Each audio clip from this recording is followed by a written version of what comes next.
연수고등학교 수학동아리 쌤입니다. 안녕하세요. 연수고등학교 수학동아리 쌤입니다. 아직까지 이어지는 코로나 상황으로 인해 학생들의 학력 격차가 점점 심해지고 있는데요. 위 통계 자료를 통해 알 수 있듯이 수학 과목에서도 기초 학력 미달 학생 비율이 늘어났음을 알 수 있습니다. 따라서 저희 동아리는 비대면 시대라는 말에 맞게 챗봇을 통한 비대면 수학 멘토링을 활성화해보고자 하였습니다. 그렇다면 지금부터 저희 학생들을 만나러 가볼까요? 아니, 이 문제 뭐지? 야, 왜 이렇게 안 풀리는 거야, 짜증나게. 문제가 안 풀려. 문제가 어디 도움받을 데 없나? 아, 지금 코로나 시국 때문에 누구 만나기도 그런데 무슨 좋은 방법이 없을까? 얘들아, 문제 아직 못 풀었지 그거? 내가 문제 풀어줄 선생님 데려왔어. 에? 누구? 바로 체포 선생님이야. 챗봇 선생님? 그 누군데? 말 그대로 채팅하는 봇인데 우리가 여기 모르는 걸 물어보면 얘가 알려줄 거야. 도대체 어떤 원리가 있길래 그게 가능해? 그건 같이 알아볼까요? 챗봇에는 여러 가지 수학적 원리가 포함되어 있는데요. 저희는 그 중에서 인베딩에 관하여 집중적으로 탐구하였습니다. 인베딩이 무엇인지 알아보기 위해서는 먼저 자연어를 알아야 하는데요. 자연어란 우리가 일상에서 사용하는 언어입니다. 컴퓨터는 자연어를 직접적으로 이해하고 처리할 수 없기 때문에 자연어 의미를 분석해 컴퓨터가 이를 처리할 수 있도록 해야 합니다. 이를 자연어 처리 혹은 줄여서 NLP라고 합니다. 챗봇은 머신러닝을 통해 자연어 처리 과정을 거치는데요. 이때 머신러닝이란 말 그대로 기계가 학습하는 것인데 중요한 것은 인간의 도움 없이 스스로 학습하는 것입니다. 그런데 컴퓨터는 수치 연산만 가능하기 때문에 머신러닝을 통한 자연어 처리 과정에서 자연어를 숫자나 벡터 형태로 변환해야 합니다.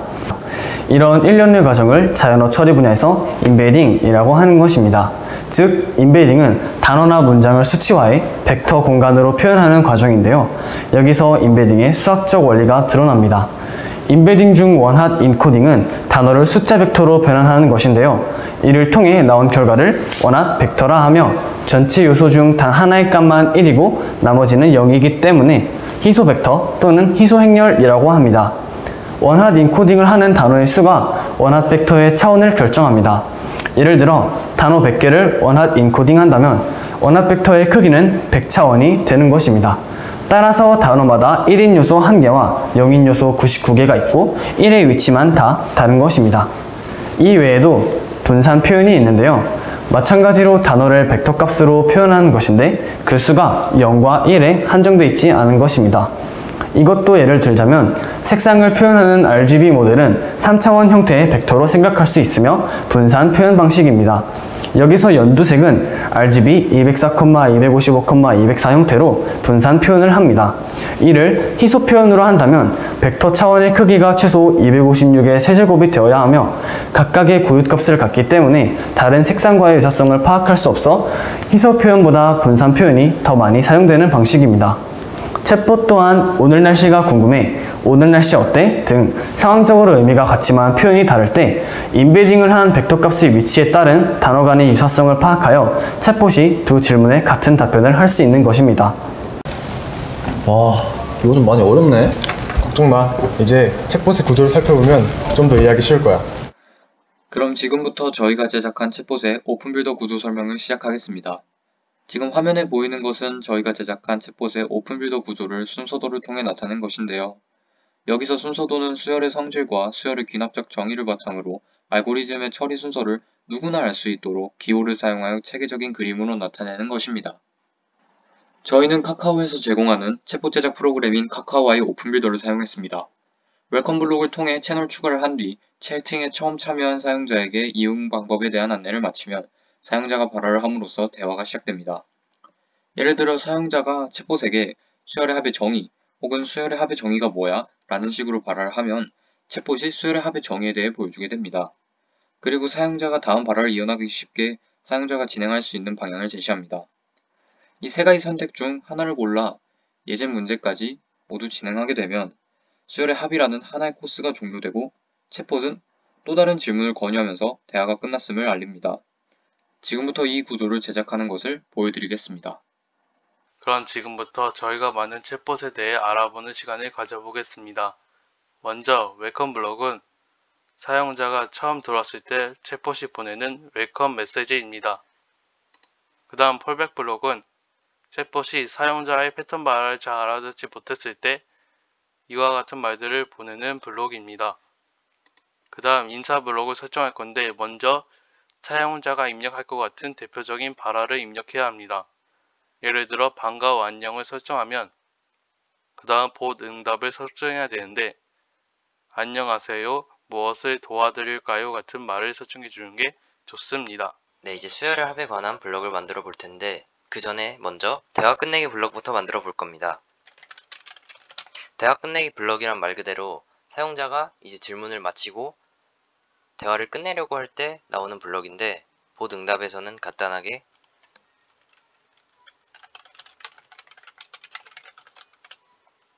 텍스트 입력을 해주시면 되고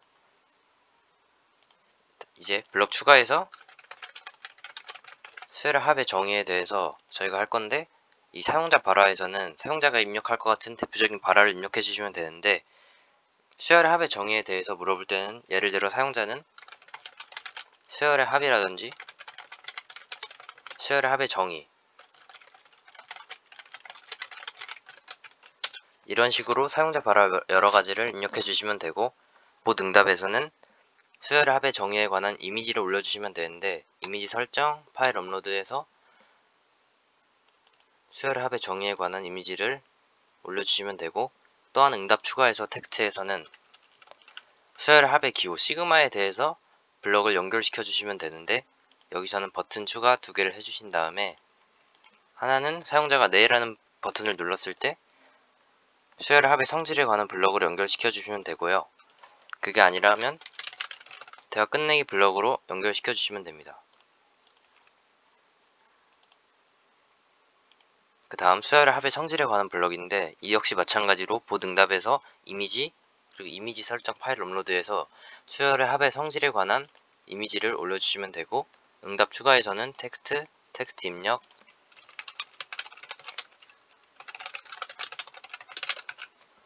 예제를 풀어보시겠냐는 질문과 함께 버튼 2개를 추가해 주시고 사용자가 네 라는 버튼을 누르면 수열의 합의 예제로 이어질 수 있게 버튼을 연결해 주시고 그게 아니라면 대화 끝내기 블럭으로 연결해 주시면 됩니다. 이제 마지막으로 수열의 합의 예제에 관한 블럭도 앞에 했던 거와 마찬가지로 이미지 설정, 파일 업로드에서 수열의 합의 예제와 관련된 이미지를 올려주시고 이런 식으로 이미지가 뜨면 완성입니다.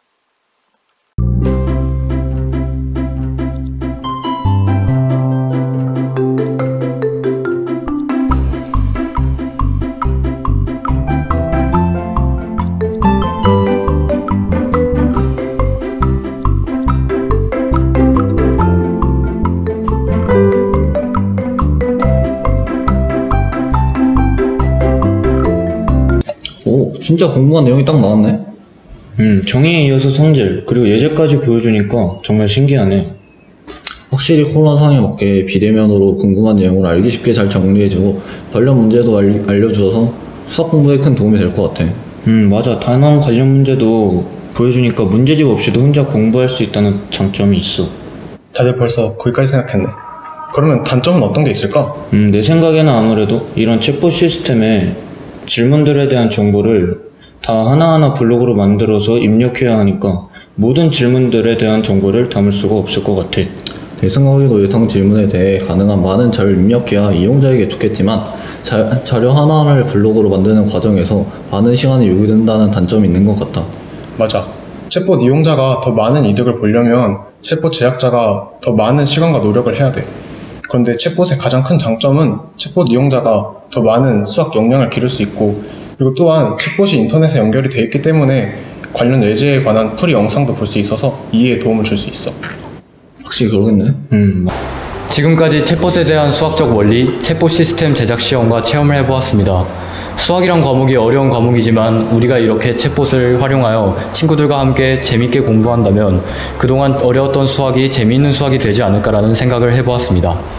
아직은 저희가 만든 챗봇 시스템이 부족한 부분이 많지만 여러분의 수학 공부에 조금이라도 도움이 되었으면 좋겠습니다. 지금까지 저희 연수고등학교 수학 동아리 쌤의 수학 체험 영상을 봐주셔서 감사합니다. 연수고! 렛츠고!